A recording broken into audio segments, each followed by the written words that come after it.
Hello.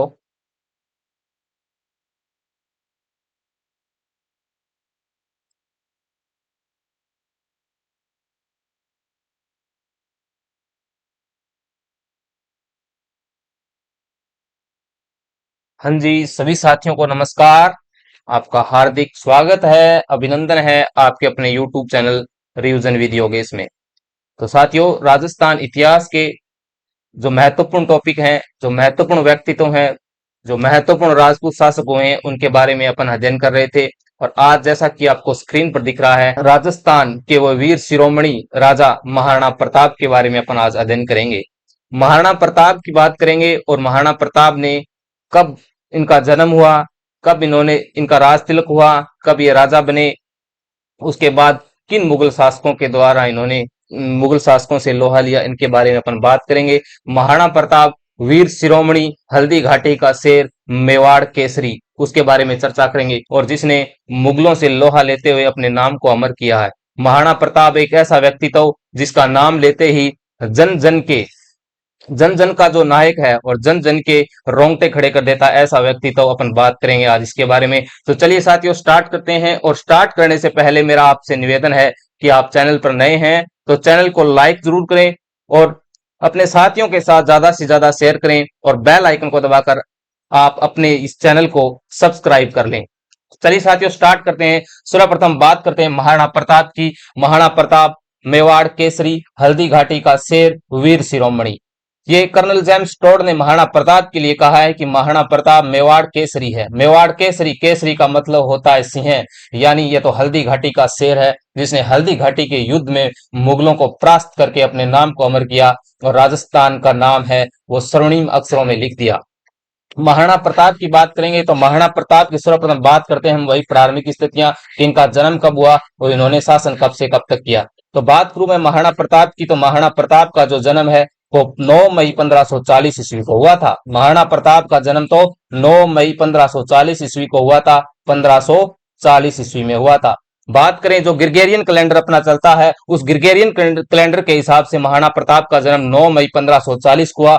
लेकिन जो अपना हिंदू कैलेंडर है, जिसे अपन अपनी मम्मी का कैलेंडर कहते हैं, जो अपने कैलेंडर घरों घरों में चलता है, जैसे चैत वैशाख जेठ का जो कैलेंडर है, उसके हिसाब से अपन बात करें तो महाराणा प्रताप का जो जन्म है वो हुआ था विक्रम संवंत 1597 को हुआ था। 1597 को विक्रम संवत 9 मई 1540 को हुआ था महाराणा प्रताप का जन्म। अगर अपन बात करें इसकी ओर, तो इसका जो जन्म है वो ज्येष्ठ ज्येष्ठ शुक्ल तृतीया को हुआ था। ज्येष्ठ शुक्ल तृतीया को हुआ था। कहाँ हुआ था इसकी अपन बात करें तो महाराणा प्रताप का जन्म कुंभलगढ़ दुर्ग में हुआ था। कुंभलगढ़ दुर्ग कहाँ पे हुआ था? कुंभलगढ़ दुर्ग में हुआ था। कुंभलगढ़ दुर्ग के अंदर एक दुर्ग और है जिसका नाम है कटारगढ़ दुर्ग। कौन सा है? कटारगढ़ दुर्ग के अंदर एक महल है जिसका नाम है बादल महल। क्या नाम है? बादल महल। बादल महल के अंदर एक कचहरी है जिसका नाम है जूना कचहरी। कौन सी कचहरी? जूना कचहरी। जूना कचहरी की एक जो ड्योढ़ी है, जिसे कहते हैं अपन जनाना ड्योढ़ी के अंदर महाराणा प्रताप का जन्म हुआ था। इस राजस्थान के वीर सपूत का जन्म कुंभलगढ़ दुर्ग में 9 मई 1540 ईस्वी को कटारगढ़ दुर्ग में, जिसे मेवाड़ की आंख कहा जाता है, जिस पर महाराणा कुंभा कवि बैठकर पूरे मेवाड़ पर नजर रखा करते थे, उस कटारगढ़ दुर्ग के बादल महल की जूना कचहरी में महाराणा प्रताप का जन्म होता है। इस वीर सपूत का जन्म होता है जिसने मुगलों से लोहा लेते हुए मुगलों को नाको चने चबा दिए थे। उस महाराणा प्रताप की बात कर रहे हैं अपन। रोंगटे खड़े हो जाने चाहिए महाराणा प्रताप को पढ़ते हुए। महाराणा प्रताप एक वह व्यक्ति तो जिसने राजस्थान की इस भूमि को सर्व गौरवान्वित किया है, जिसके कण कण में राजपुताने के कण कण में इस मिट्टी के अंदर उस वीर योद्धा की जो कहानी है वो बयां कर रही है इस राजस्थान की मिट्टी। बात करते हैं महाराणा प्रताप की, तो महाराणा प्रताप की माता की बात अपन करें, जो महाराणा प्रताप थे उनके पिता का नाम तो उदय सिंह था। महाराणा प्रताप के पिता का नाम तो उदय सिंह था। उदय सिंह, मेवाड़ महाराणा उदय सिंह ने बहुत सी शादियां की थी, लेकिन इनकी दो मुख्य रानियां थी। इनकी जो पटरानी थी, उस पटरानी का नाम था जयवंताबाई था। महाराणा प्रताप की मम्मी का नाम तो जयवंताबाई था। जयवंताबाई, क्या नाम था? जयवंताबाई था। महाराणा प्रताप की मम्मी का नाम जयवंताबाई था, लेकिन उदय सिंह की एक रानी और थी जिसका नाम था धीरबाई। एक रानी और थी जिसका नाम था धीरबाई।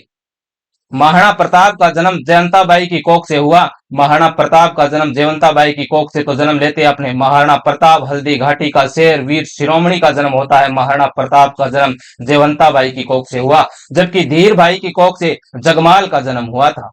जगमाल का जन्म हुआ था। उदय सिंह के सभी पुत्रों में सबसे ज्येष्ठ पुत्र थे, सबसे बड़े पुत्र तो थे वो महाराणा प्रताप थे। लेकिन उदय सिंह की जो प्रिय रानी थी वो धीर भाई थी। धीर भाई उनकी मोहलानी रानी थी, इनसे उनका प्रेम ज्यादा था। और धीर भाई के कहने पर ही आगे जाकर उदय सिंह है वो जगमाल को राजा घोषित करते हैं। बात करेंगे हम इसके आगे। अब हम बात करते हैं तो महाराणा प्रताप की। तो महाराणा प्रताप की जो पत्नी थी उसकी पत्नी का नाम अजब दे पंवार था। महाराणा प्रताप की पत्नी का नाम अजब दे पंवार था। अजब दे पंवार था। बात करें महाराणा प्रताप की तो महाराणा प्रताप की जो शादी है वो 17 साल की उम्र में हो गई थी। 17 वर्ष की आयु में इनकी शादी हुई थी और इनके 17 ही पुत्र थे। महाराणा प्रताप के 17 पुत्र थे, जिनमें इनका जो ज्येष्ठ पुत्र था उसका नाम अमर सिंह था। अमर सिंह सिसोदिया। यानी महाराणा प्रताप की अपन बात करें तो महाराणा प्रताप की जो माता थी वो जयवंताबाई थी। जयवंताबाई पाली के अखेरा सोनगरा की पुत्री थी। जयवंताबाई पाली के अखेरा सोनगरा की पुत्री थी और जिनसे महाराणा प्रताप का जन्म होता है। और महाराणा प्रताप की अगर बात करें तो महाराणा प्रताप की जो शादी है वो 17 वर्ष की आयु में अजब दे पंवार के साथ हुई थी। अजब दे पंवार के साथ हुई थी। महाराणा प्रताप के कुल 17 पुत्र थे, जिनमें सबसे जो ज्येष्ठ पुत्र था, सबसे बड़ा पुत्र था, उसका नाम अमर सिंह था। उसका नाम अमर सिंह था। अब अपन बात करेंगे महाराणा प्रताप की। 9 मई 1540 को महाराणा प्रताप का जन्म हो गया है। 9 मई 1540 विक्रम संवत 1597 को हुआ था, ज्येष्ठ शुक्ल तृतीया को। बात करूं मैं महाराणा प्रताप की तो महाराणा प्रताप का जन्म 1540 ईस्वी में हुआ, लेकिन इनका इनका कुल जीवन है 1540 से लेकर 1597 तक था रहा। 1597 में 19 जनवरी 1597 को, कब 19 जनवरी 1597 को 19 जनवरी 1597 को महाराणा प्रताप की मृत्यु हो जाती है। महाराणा प्रताप की मृत्यु नहीं हुई, महाराणा प्रताप तो अपने लोगों के जन जन के दिलों के अंदर अमर हो गए थे। महाराणा प्रताप 1597 ईस्वी के अंदर 1540 में इनका जन्म हुआ और 1597 में इनकी मृत्यु हुई। अब बात करेंगे इन्होंने इनका राज तिलक कब हुआ और ये राजगद्दी पर कब बैठे। उससे पहले मैं आपको बताता हूं कि महाराणा प्रताप के अंदर जो व्यक्ति तो अपन पढ़ेंगे, जो जिन के साथ इनका संबंध रहा है उनके बारे में अपन बात कर लेते हैं। तो चलते हैं अगले स्लाइड पर। तो महाराणा प्रताप का जन्म 9 मई 1540 को हुआ है। महाराणा प्रताप का जन्म 9 मई 1540 का हुआ है। लेकिन इसके जो समकालीन थे, जब महाराणा प्रताप का जन्म हुआ उसी समय कुछ अन्य जो रियासतें थी उनके शासकों का भी जन्म हुआ। उनकी अपन बात करें, जिनमें हम पहले बात करते हैं मारवाड़ के राव चंद्र सेन की बात करते हैं। मारवाड़ के राव चंद्र सेन का जन्म, मारवाड़ रियासत पड़ती है, मारवाड़ रियासत, मारवाड़ रियासत थी। उसके जो राजकुमार या राजा थे राव चंद्र सेन। कौन थे? राव चंद्र सेन। राव चंद्र सेन का जन्म है यह भी 1540 ईस्वी के अंदर हुआ था। याद रखा जाना चाहिए महाराणा प्रताप का जन्म मेवाड़ के अंदर एक वीर सपूत जो पैदा हुआ 1540 के अंदर, उसी ईस्वी सन के अंदर मारवाड़ के अंदर एक वीर सपूत राव चंद्र सेन का जन्म होता है, जिसने भी मुगलों की प्रत्येक नीति का विरोध किया और पग पग मुगलों का विरोध किया। उन्होंने कभी भी अधीनता मुगलों की स्वीकार करना उचित नहीं समझा। 1540 ईस्वी के अंदर मारवाड़ के राव चंद्र सेन का जन्म होता है 1540 के ईस्वी के अंदर। इस राव चंद्र सेन की अपन बात करें तो इसको कहा जाता है मारवाड़ का प्रताप कहा जाता है। मारवाड़ का प्रताप कहा जाता है। मारवाड़ का प्रताप, इसे कहा जाता है प्रताप का अग्रगामी कहा जाता है। प्रताप का अग्रगामी कहा जाता है। इसे कहा जाता है मारवाड़ का प्रताप का अग्रगामी, और इसी को कहा जाता है मारवाड़ का भूला बिसरा राजा कहा जाता है। मारवाड़ का भूला बिसरा राजा। मैं बात कर रहा हूं राव चंद्र सेन की। राव चंद्र सेन का जन्म भी 1540 ईस्वी के अंदर हुआ था, जो कि मारवाड़ का राजा है और इसे मारवाड़ का प्रताप कहते हैं। मारवाड़ का प्रताप इसको किसने कहा है? तो एक इतिहासकार हुए जिनका नाम है विश्वेश्वर प्रसाद रेऊ।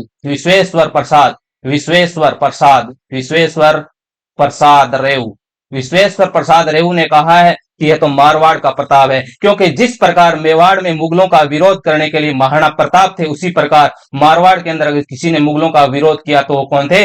अपने राव चंद्र सेन थे। इसीलिए विश्वेश्वर प्रसाद रेऊ ने इस राव चंद्र सेन की तुलना किससे की है? प्रताप से की है और इसे मारवाड़ का प्रताप कहा है।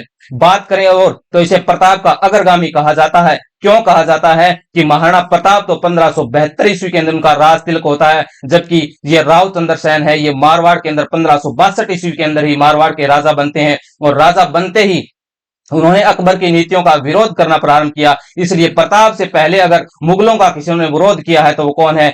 राव चंद्रसेन है। इसी कारण इसे प्रताप का अग्रगामी कहा जाता है। इसे मारवाड़ का भूला बिसरा राजा कहा जाता है। क्यों कहा जाता है कि जितना योगदान और जितनी बहादुरी से महाराणा प्रताप लड़े थे, उतनी ही बहादुरी से राव चंद्रसेन ने भी मुगलों का विरोध किया था। लेकिन इतिहास के पन्नों में इनका नाम कहीं नहीं मिलता। इसी कारण इसे मारवाड़ का भूला बिसरा राजा कहा जाता है। अब बात करते हैं दूसरे नंबर पर अपन बात करते हैं बीकानेर के राय सिंह की। तो बीकानेर का जो राय सिंह था, बीकानेर के जो राय सिंह जी थे, इन राय सिंह जी का जन्म भी 1541 ईस्वी में होता है। यानी बीकानेर के जो राय सिंह थे वो महाराणा प्रताप से 1 साल छोटे थे। महाराणा प्रताप से राय सिंह थी, यानी मारवाड़ के राव चंद्रसेन का जन्म भी 1540 ईस्वी में होता है और महाराणा प्रताप का जन्म भी 1540 ईस्वी में होता है, जबकि बीकानेर के जो राय सिंह थे उनका जन्म 1541 ईस्वी में होता है। ये अपन को याद करना है क्योंकि हम कनेक्ट करेंगे इनसे आगे महाराणा प्रताप को, इसीलिए मैं पहले आपको बता रहा हूं इनको 1541 ईस्वी में बीकानेर के राय सिंह का जन्म होता है। बीकानेर के राय सिंह की अपन बात करें तो इसे मुगल दरबार का स्तंभ कहा जाता है। मुगल दरबार का स्तंभ कहा जाता है। मुगल दरबार का स्तंभ कहा जाता है। बात करें राय सिंह की तो इसे राजपुताने का कर्ण कहा जाता है। राजपुताने का कर्ण कौन है? राय सिंह को राजपुताने का कर्ण कहा जाता है। इसे मुगल दरबार का स्तंभ कहा जाता है। 1570 में जब अकबर नागौर दरबार लगाएगा उसके अंदर क्या करेंगे? ये राय सिंह है अपने पिता कल्याणमल के साथ नागौर दरबार में उपस्थित होकर अकबर की अधीनता स्वीकार कर लेता है। बीकानेर के जो कल्याणमल थे, कल्याणमल के 2 पुत्र थे, एक का नाम राय सिंह था और दूसरे का नाम पृथ्वीराज राठौड़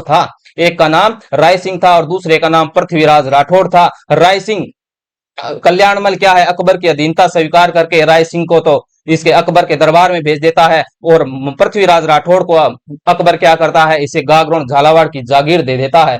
इसी प्रकार अपन बात करते हैं 2 राजाओं की अपन ने बात की। पहला अपने महाराणा प्रताप की बात की, उसके बाद अपने राव चंद्रसेन की बात की, 1540 में इनका जन्म हुआ। उसके बाद अपन बीकानेर के राय सिंह की बात की, उनका जन्म 1541 ईस्वी में हुआ। अब अपन बात करते हैं तीसरे राजा की। तीसरा राजा अकबर। अब अकबर का जन्म हो रहा है। अकबर का जन्म तो 1542 ईस्वी में हुआ। अकबर से महाराणा प्रताप 2 साल बड़े थे। अकबर से तो महाराणा प्रताप वैसे भी बड़े थे। महाराणा प्रताप अकबर से तो वैसे ही वीर बहादुर साहसी थे। हर क्षेत्र में अकबर से महाराणा प्रताप बड़े थे, लेकिन उम्र में भी अकबर से क्या थे? महाराणा प्रताप 2 साल बड़े थे। अकबर का जन्म हुआ है 1542 ईस्वी के अंदर और अकबर जो है ये मुगलों का तीसरा राजा है। मुगलों का कौन सा राजा है? तीसरा राजा। मुगलों का तीसरा राजा अकबर है। तीसरा राजा है मुगलों का। अकबर तो मुगलों का तीसरा राजा है। इधर महाराणा प्रताप जब राजा बनेंगे उस समय मुगल सत्ता दिल्ली सल्तनत का जो राजा है, सुल्तान है, वो कौन है? अकबर है। तो अपन बात करते हैं इसके आगे अपन बात करते हैं 4 नंबर पर बात करते हैं हम मिर्जा राजा मान सिंह की करते हैं। मिर्जा राजा मान सिंह की अपन बात करें। मिर्जा राजा मान सिंह ये तो आमेर के राजकुमार थे। कहां के थे? आमेर के राजकुमार थे। मिर्जा राजा मान सिंह आमेर के राजकुमार थे। इन्होंने क्या किया? इनका जन्म जो 1550 ईस्वी के अंदर हुआ था। मिर्जा राजा मान सिंह का जन्म 1550 ईस्वी के अंदर हुआ था। मिर्जा राजा मान सिंह आमेर के राजकुमार थे, जबकि इनके पिता का नाम तो भगवंत दास था। आमेर के राजा कौन थे उसमें? भगवंत दास के पुत्र मिर्जा राजा मान सिंह जो कि उस समय राजकुमार थे। तो मिर्जा राजा मान सिंह या मान सिंह का जो जन्म है वो कब हुआ? 1550 ईस्वी में हुआ था। अपन मैं इसको बता दिया तो मान सिंह के बारे में थोड़ी बातें और बता दूं। तो मान सिंह के बारे में अपन बातें करें तो मान सिंह का जन्म 1550 ईस्वी के अंदर हुआ था। 1550 ईस्वी के अंदर हुआ था। जब कहते हैं कि 1562 ईस्वी के अंदर जब अकबर अजमेर आया था। कहां आया था? अजमेर आया था जियारत करने। उसी समय सांबर में रुका था। ये जाते समय कहां पे रुका था? सांबर में रुका था। और सांबर में रुका तभी इधर आमेर का राजा कौन था? भारमल था। आमेर का राजा तो भारमल था उस समय। आमेर का राजा कौन था? भारमल, या इसी को बिहारी मल भी कहा जाता है। कछवाहा वंश के अंदर जो मुगलों की अधीनता स्वीकार करने वाला जो पहला राजा भारमल है, आमेर का राजा। इधर 1562 में अकबर जियारात करके सांबर रुका हुआ है। तो अकबर की जो मुलाकात है भारमल से, या भारमल की मुलाकात अकबर से एक व्यक्ति करवाता है जिसका नाम है चगताई खां। क्या नाम है? चगताई खां। चगताई खां ने इस भारमल की मुलाकात किससे करवाई? अकबर से करवाई। किससे करवाई? अकबर से करवाई। और भारमल की एक पुत्री थी जिसका नाम था हरकाबाई। भारमल की पुत्री थी जिसका नाम था हरकाबाई। क्या नाम था? हरकाबाई। भारमल क्या है? मुगलों से अधीनता स्वीकार करना चाहता है, या मुगलों की अधीनता को स्वीकार करता है। तो भारमल ने क्या किया? जब जगताई खां ने अकबर से भारमल की मुलाकात करवाई तो भारमल ने क्या किया? अपनी पुत्री हरकाबाई की जो शादी है वो अकबर के साथ कर दी। अकबर के साथ अपनी पुत्री की शादी करने के बाद मुगलों की अधीनता स्वीकार कर ली। और उसी के बाद अकबर की अधीनता स्वीकार कर ली थी। उसी समय जो मिर्जा राजा मान सिंह थे, ये बात है 1562 की। इस समय मिर्जा राजा जो मान सिंह राजकुमार है वो 1550 में उसका जन्म हुआ था। अब मान सिंह 12 साल का है। इस समय मान सिंह कितने साल का है? 12 साल का है। 12 साल का है। अब अकबर क्या करता है? इस मान सिंह को अपने साथ ले जाता है। उसी समय अकबर को इस मान सिंह को अपने साथ उसी समय ले जाता है, दिल्ली ले जाता है। और 12 साल की उम्र से यह क्या करता है? मुगल दरबार के अंदर है। मान सिंह, ऐसा था मान सिंह। इसी के साथ अपन बात करें कि इसी अकबर की अपन और बात कर लेते हैं थोड़ी। अकबर की बात करें, अकबर 1570 में अकबर ने क्या किया था? नागौर दरबार लगाया था। 1570 ईस्वी के अंदर अकबर ने नागौर दरबार लगाया था। और नागौर दरबार के अंदर इसका जो मुख्य उद्देश्य था वो था मुगल यानी जो राजपूत राजा थे राजस्थान के, उन राजपूत राजाओं को क्या करना? अधीनता स्वीकार करवाना था। इस नागौर दरबार के अंदर राजस्थान के जो मैक्सिमम ज्यादा से ज्यादा राजपूत शासक थे वो सम्मिलित हुए। लेकिन इसी नागौर दरबार के अंदर 1570 ईस्वी के अंदर जो कि महाराणा प्रताप के पिता हैं उदय सिंह, वो उपस्थित नहीं हुए थे। इसी नागौर दरबार के अंदर बीकानेर का जो कल्याण महल वो उपस्थित हुआ अपने दोनों पुत्रों के साथ। एक का नाम राय सिंह था और दूसरे का नाम पृथ्वीराज राठौर था। और कल्याण महल ने अकबर की अधीनता स्वीकार की थी। ये थे अकबर। अकबर की अपन बात करें तो अकबर मुगलों का तीसरा राजा है। अब अपन बात करेंगे महाराणा प्रताप की। ये मैंने आपको कनेक्ट किया है क्योंकि अब अपन आगे पढ़ेंगे हल्दी घाटी का युद्ध। तो हल्दी घाटी का युद्ध मैंने बताया है आपको कि महाराणा प्रताप का जन्म 1540 ईस्वी में हुआ है, जबकि मान सिंह का जन्म कब हुआ है? 1550 ईस्वी के अंदर हुआ है। तो हल्दी घाटी का जो युद्ध होगा वो 1540 वर्सेस 1550 के मध्य होगा। 1540 वर्सेस 1550 के मध्य होगा। कैसे? 1540 में जन्म हुआ है महाराणा प्रताप का। महाराणा प्रताप आएगा इधर से अपनी सेना लेके, और इधर से कौन आएंगे? अपने मान सिंह आएगा। मान सिंह आएगा अकबर का मुख्य सेनापति बनकर। तो महाराणा प्रताप और मान सिंह, मिर्जा राजा मान सिंह के मध्य मुख्य सेनापति अकबर का मान सिंह आएगा। स्वतंत्र रूप से पहले युद्ध में कोई सेनापति बना तो मान सिंह, पहला युद्ध था इसका जो कि स्वतंत्र रूप से सेनापति बनकर आया था। तो अपन बात करेंगे हल्दी घाटी के युद्ध की। तो हल्दी घाटी का जो युद्ध है वो 1540 व 1550 के मध्य होता है। अब अपन बात करेंगे महाराणा प्रताप पर, चलते हैं वापस महाराणा प्रताप का। तो महाराणा प्रताप के अपने जन्म की बात की 9 मई 1540 विक्रम संवत 1597 और ज्येष्ठ शुक्ल तृतीया को महाराणा प्रताप का जन्म हुआ था। अब महाराणा प्रताप बड़ा हो चुका है, अब बनेगा राजा। तो महाराणा प्रताप का राज तिलक करेंगे। अब हम महाराणा प्रताप का राज तिलक करेंगे। अभी राज तिलक की अपन बात करें तो मैंने आपको बताया कि महाराणा प्रताप के पिता उदय सिंह थे। महाराणा प्रताप के जो पिता थे उनका नाम उदय सिंह था। उदय सिंह के तो दो रानियां थी मुख्य, एक का नाम जयवंताबाई था। जयवंताबाई से तो अपने महाराणा प्रताप का जन्म हुआ था। महाराणा प्रताप हल्दी घाटी का शेर, मेवाड़ केसरी, इसका जन्म जयवंताबाई की कोख से होता है। इसी प्रकार उदय सिंह की जो दो मोहल्लानी रानी थी जिससे ज्यादा प्रेम करते थे उनका नाम धीरबाई था। और धीरबाई से इनको एक पुत्र की प्राप्ति हुई जिसका नाम जगमाल था।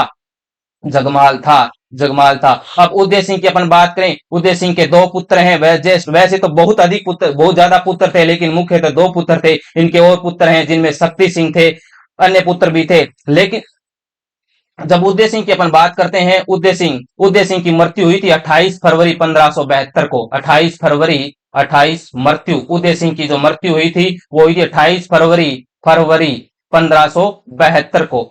28 फरवरी 1572 को रविवार का दिन था। उसी दिन होली थी। यानी उदय सिंह की मृत्यु 28 फरवरी 1572 को हुई थी, रविवार का दिन था, उसी दिन होली थी। और उदय सिंह एक जाते जाते गड़बड़ कर गए। गड़बड़ क्या की? उन्होंने मृत्यु से पहले अपने जो बेटा जगमाल था इसको राजा घोषित कर गए। राजा घोषित किसको कर गए? जगमाल को, कि मेवाड़ का जो अगला राजा है वो जगमाल बनेगा। मेवाड़ का अगला राजा कौन बनेगा? जगमाल बनेगा। जब उदय सिंह की मृत्यु हुई 28 फरवरी 1572 को, उसी समय पहले क्या होता था, जिसको राजा बनना था, जो राजकुमार था, जो राजा बनता था अपने पिता की मृत्यु के बाद, वह कभी अपने पिता के अंतिम संस्कार में भाग नहीं लेता था। वह कभी अपने पिता के अंतिम संस्कार में भाग नहीं लेता था। उसके तो राज की तिलक की तैयारियां की जाती थी, और जो राजा के जिसकी मृत्यु हुई है, जिस पिता की, उस पिता के जो अन्य पुत्र थे वो उसके अंतिम संस्कार में भाग लेते थे। हुआ वही जगमाल के घर पे गोगुंदा के अंदर अब इनकी मृत्यु हुई। गोगुंदा में, गोगुंदा के अंदर क्या हुई थी? इनकी मृत्यु हुई थी गोगुंदा में। गोगुंदा में इनकी मृत्यु हुई। गोगुंदा में अब जगमाल के राज तिलक की तैयारियां की जा रही है, और दूसरी तरफ उदय सिंह के अंतिम संस्कार में महाराणा प्रताप व अन्य पुत्रों के साथ शमशान घाट में इनका अंतिम संस्कार करने के लिए जाया गया। वहीं पर महाराणा प्रताप के जो नाना थे, जिनका नाम अखेराज सोनग्रा था, मैंने आपको बताया जयवंता बाई के पिता पाली के अखेराज सोनग्रा थे, तो महाराणा प्रताप के जो नाना थे वो अखेराज सोनग्रा थे, अखेराज सोनग्रा। और अखेराज सोनग्रा का एक पुत्र था जिसका नाम था मान सिंह सोनग्रा। मान सिंह सोनग्रा, मान सिंह सोनग्रा, अखेराज सोनग्रा और मान सिंह सोनग्रा, इन्होंने आपस में बातें की कि मेवाड़ अब वर्तमान में विपरीत परिस्थितियों से गुजर रहा है, मुगलों के बार बार आक्रमण हो रहे हैं, मेवाड़ को एक शक्तिशाली राजा की जरूरत है, तो महाराणा प्रताप राजा बनना चाहिए, न कि जगमाल। इसी की बातचीत करते हुए इन्होंने कृष्णदास चुंडावत, जो कि मेवाड़ में जो कि सलुम्बर ठिकाना था, उस सलुम्बर ठिकाने के जो चुंडावत थे, कृष्णदास चुंडावत, जिनको मेवाड़ के अंदर राजा बनाने का अधिकार था, उनसे बात की। कृष्णदास चुंडावत, क्या नाम था उनका? कृष्णदास चुंडावत। कृष्णदास चुंडावत था उनका नाम, कृष्णदास चुंडावत। कृष्णदास चुंडावत, कृष्णदास चुंडावत ने कहा हम भी इसका समर्थन करते हैं कि अगला राजा कौन होना चाहिए? महाराणा प्रताप होना चाहिए। तो उसी समय गोगुंदा के शमशान घाट में महाराणा प्रताप को राजा घोषित कर दिया जाता है। उनका वहां पर क्या कर दिया जाता है? राज तिलक कर दिया जाता है, राज तिलक। महाराणा प्रताप का जो पहली बार राज तिलक हुआ था गोगुंदा के शमशान घाट में, अखेराज सोनग्रा, मानसिंह सोनग्रा व कृष्णदास चुंडावत के द्वारा किया गया। इस कृष्णदास चुंडावत ने महाराणा प्रताप को जो राजकीय तलवार होती है वो राजकीय तलवार बांधी थी। राजकीय तलवार किसने बांधी? कृष्णदास चुंडावत ने बांधी थी। अब जब ये घर पे आए उस समय जब ये घर पे आए उस समय क्या था, जगमाल के आगे राज तिलक की तैयारियां कर रहे थे। तो इन्होंने जगमाल को आगे कहा कि अगला जो अपना राजा है वो कौन बनेगा? महाराणा प्रताप बनेगा। अब जगमाल की मैं थोड़ी बातें बताता हूं आपको। जगमाल कौन था? जगमाल। जब जगमाल को कहा गया कि अगला राजा तो महाराणा प्रताप को बना दिया है हमने, आपको कुछ जागीर दे देंगे, इसी बात से क्या हुआ, जगमाल नाराज हुआ। जगमाल क्या हुआ? नाराज हुआ, और नाराज होकर इसने कहा ये तो यहां से चला गया। कहां पे चला गया? अकबर की शरण में चला जाता है, अकबर की शरण में चला जाता है, अकबर के पास चला गया, ये अकबर के पास चला गया। अकबर बड़ा राजी हुआ कि एक दुश्मन का बेटा उदय सिंह, यानी क्या है, उदय सिंह इनका दुश्मन था, एक दुश्मन का बेटा अपने पास आया है, क्यों ना इसका मान मुनुहार किया जाए। तो अकबर ने क्या किया, इसको एक जागीर दे दी जगमाल को। जगमाल जैसे जहाजपुर, जगमाल को जहाजपुर की जागीर दे दी गई। जगमाल को जहाजपुर की जागीर देकर वहां का राजा बना दिया गया। जगमाल बड़ा राजी हुआ। उसके बाद में अकबर ने क्या किया, अकबर ने आधा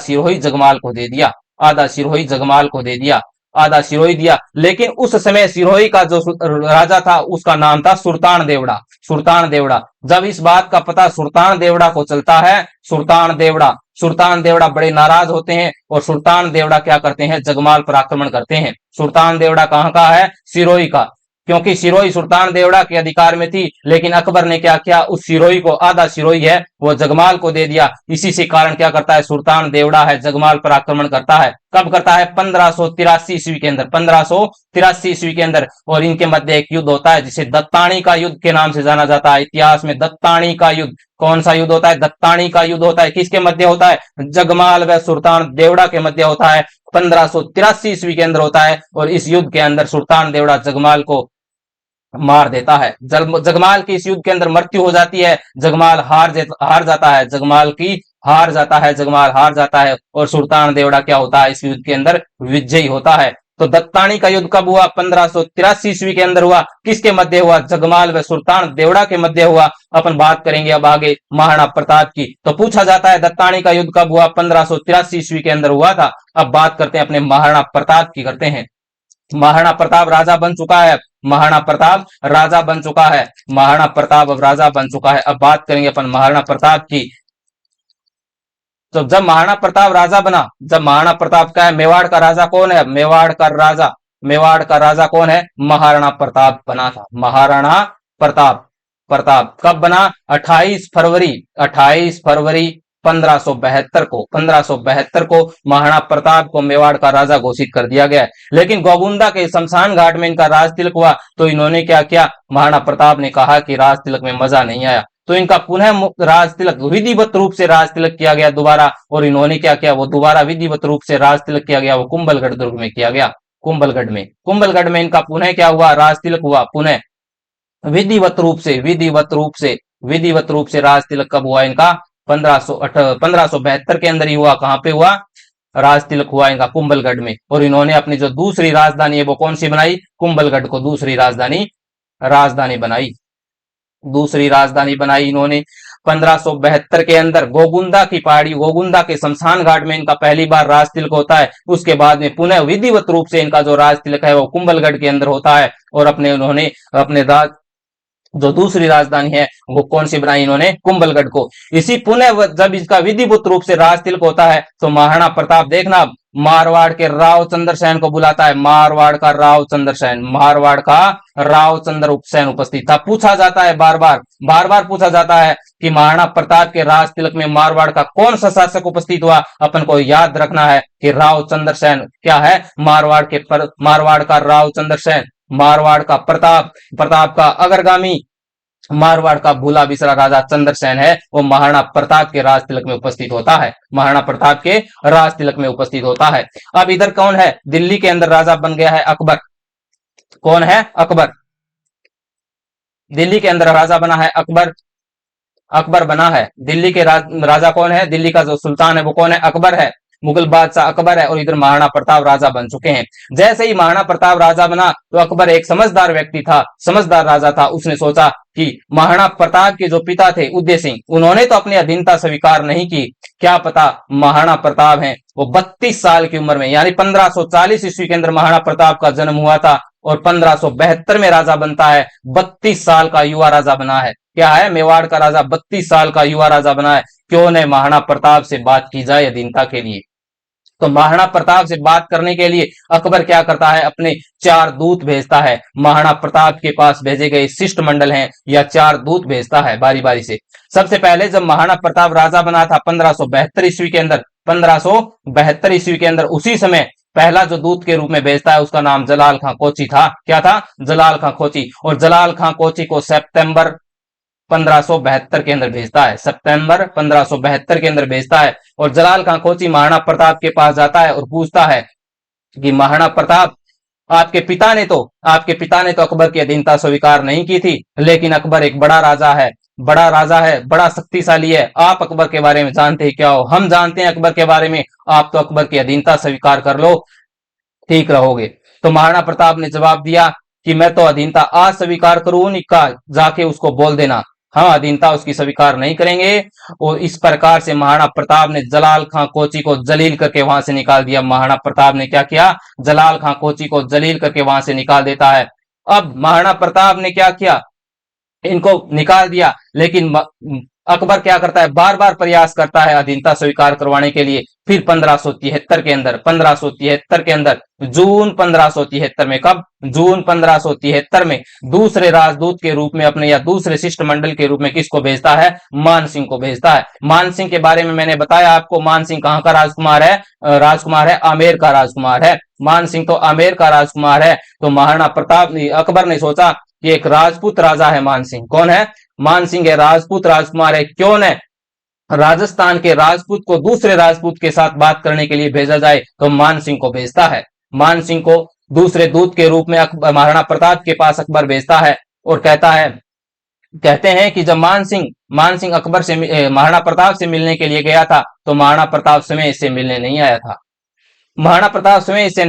था। क्योंकि महाराणा प्रताप यह जानते थे कि उधर से क्या है, आमेर का राजकुमार मिलने के लिए आ रहा है। तो क्यों न मैं अपने पुत्र अमर सिंह को, जो कि मेवाड़ का राजकुमार है, उसको इसके सामने बात करने के लिए भेजूं। जब मान सिंह गया तो मान सिंह ने देखा कि महाराणा प्रताप स्वयं बात करने के लिए नहीं आया है, तो मान सिंह बड़े गुस्सा हुए और मान सिंह ने अमर सिंह से कहा कि आपके पापा कहाँ हैं। तो अमर सिंह ने जवाब दिया कि पापा के तो पेट में दर्द है। तब मान सिंह और गुस्सा हुआ और गुस्से में उन्होंने आकर उन्होंने कहा कि तेरे पापा का पेट दर्द तो मैं युद्ध के मैदान में ठीक कर दूंगा, युद्ध के मैदान में ठीक कर दूंगा। तभी अब अपने अमर सिंह ने मान सिंह से कहा कि ऐसा करना, युद्ध के मैदान में आप अकेले मत आना, युद्ध के मैदान में आप अकेले मत आना, आओ तो आप फूफा जी को साथ लेके आना। अब फूफा जी वाली बात मैंने आपको पहले बताई है, क्योंकि मान सिंह की जो बुआ हरकाबाई थी उसकी शादी अकबर के साथ हुई है, तो यह टोंट मारा था अमर सिंह ने कि आप क्या करना, फूफा जी को साथ लेके आना। इससे मान सिंह बड़ा क्रोधित हुआ और अकबर के पास जाता है और अकबर को जाकर कहता है कि मुझे अभी के अभी सेना दीजिए, मैं मेवाड़ पे आक्रमण करूंगा और मैं मेवाड़ को जीत लूंगा। तब अकबर उससे पूछते हैं कि बात क्या हुई। तो मान सिंह ने कहा कि महाराणा प्रताप मेरे से मिलने ही नहीं आया, उसने तो अपने पुत्र अमर सिंह को भेज दिया कि अमर सिंह बात कर लेगा। तो अब अकबर एक समझदार राजा है, उसको पता था ये तो बात सही है कि एक प्रोटोकॉल होता है कि राजकुमार राजकुमार से बात करता है और राजा है वो राजा से बात करेगा। तो क्यों ने आज भी होता है, क्योंकि यह आज भी होता है कि एक मतलब सिमिलरली होता है कि राजा राजा से बात करेगा और राजकुमार है वो राजकुमार से बात करेगा। तो मान सिंह को उसने समझाया और बाद के अंदर उसको भेज दिया। उसके बाद में अकबर ने सोचा क्यों ने, मान सिंह का पिता कौन है, मान सिंह का पिता भगवंत दास है। और भगवंत दास कौन है, भगवंत दास है आमेर का राजा। कहां का है, आमेर का राजा। अकबर की अधीनता स्वीकार कर रखी है इन्होंने। इन्होंने सोचा अकबर ने कि जब महाराणा प्रताप है वो किसी राजा से मिलना चाहते हैं, क्यों ने आमेर के राजा भगवंत दास को है महाराणा प्रताप के पास भेजा जाए। तो महाराणा प्रताप के पास तीसरे दूत के रूप में अक्टूबर 1573, कब भेजते हैं इसको, अक्टूबर 1573 में, अक्टूबर 1573 में भगवंत दास को महाराणा प्रताप के पास दूत के रूप में भेजते हैं। भगवंत दास ने जाके महाराणा प्रताप से बात की, लेकिन महाराणा प्रताप ने भगवंत दास को भी क्या कर दिया, बेरंग लौटा दिया, इसी की बात भी नहीं मानी, भगवंत दास वापस आ गया। उसके बाद में अकबर फिर एक प्रयास और करता है, अपना अंतिम और लास्ट प्रयास करता है। और अकबर के एक वित्त मंत्री थे, वित्त मंत्री या कोषाध्यक्ष थे, जिसका नाम था टोडरमल। क्या था, टोडरमल, वित्त मंत्री या कोषाध्यक्ष थे टोडरमल, कोषाध्यक्ष टोडरमल थे। टोडरमल को भेजा और टोडरमल ने जाके बात की बाकायदा। तो टोडरमल को भी क्या किया, महाराणा प्रताप साफ साफ मना कर दिया कि मैं किसी भी हालत में, किसी भी परिस्थितियों में, किन्हीं भी परिस्थितियों में अकबर की अधीनता स्वीकार करने के लिए राजी नहीं हूं। अब टोडरमल भी वापस आ गया, इस प्रकार से चारों दूतों को, अकबर के चारों दूतों को महाराणा प्रताप बेरंग लौटा देता है। यह बात महाराणा प्रताप के स्वाभिमान की है, क्योंकि महाराणा प्रताप ने अधीनता स्वीकार करने की बजाय संघर्ष के रास्ते को चुना था, स्वतंत्र रह के संघर्ष के रास्ते को चुना था महाराणा प्रताप। अब चारों दूतों की बात नहीं मानी तो आगे जाकर क्या होगा, युद्ध होगा, हल्दी घाटी का युद्ध। बात करेंगे हम हल्दी घाटी के युद्ध की, बात करेंगे उस हल्दी घाटी के युद्ध की जिसमें महाराणा प्रताप के बलिदान की व्याख्या आज भी हल्दी घाटी का मैदान, हल्दी घाटी की मिट्टी है वो बयां करती है। बात करेंगे हम उस महाराणा प्रताप, उस वीर सपूत की जिसने अपने शौर्य बलिदान जो जन जन का नायक बना है, उस महाराणा प्रताप की। तो चलिए साथियों, आज के लिए इतना ही। कल हम हल्दी घाटी का युद्ध करवाएंगे। आपको वीडियो अच्छी लगी है तो लाइक, कमेंट व शेयर जरूर करें और बेल आइकन को दबाकर हमारे चैनल को सब्सक्राइब कर लें। चलिए साथियों, नमस्कार, थैंक यू, जय हिंद, जय भारत।